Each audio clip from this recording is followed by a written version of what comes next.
Hello guys, தெரிந்து தெளிவோம் வாங்க.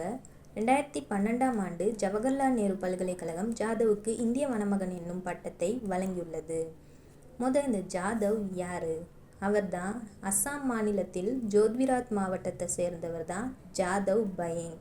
இவர் என்ன பண்ணியிருக்காரு, பிரம்மபுத்திரா ஆற்றோட நடுவில் ஒரு பெரிய தீவு இருந்திருக்கு. அந்த தீவில் ஐலாண்டில் 30 வருஷமாக அவரோட கடின உழைப்பை போட்டு ஒரு பெரிய காட்டவே உருவாக்கி காட்டியிருக்கார். அதனால தான் இவருக்கு இந்திய வனமகன் அப்படின்ற பட்டத்தை வழங்கியிருக்காங்க ஜவஹர்லால் நேரு பல்கலைக்கழகம் 2012. 2015 இந்திய அரசு பத்மஸ்ரீ விருதையும் வழங்கியிருக்காங்க. அடுத்து கவுகாத்தி பல்கலைக்கழகம் மதிப்பெறு முனைவர் பட்டம், டாக்டரேட் பட்டமும் வழங்கியிருக்காங்க. இவர் 30 வருஷமாக தன்னோட கடின உழைப்பை போட்டு ஒரு பெரிய ஐலாண்ட்லேயே காட்டை உருவாக்கி காட்டியிருக்காரு.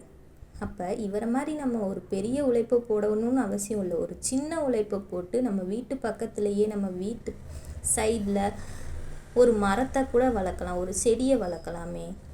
மரம் வளர்ப்போம், மழை பெறுவோம், நாட்டின் வளம் காப்போம். தேங்க்ஸ் ஃபார் வாட்சிங்.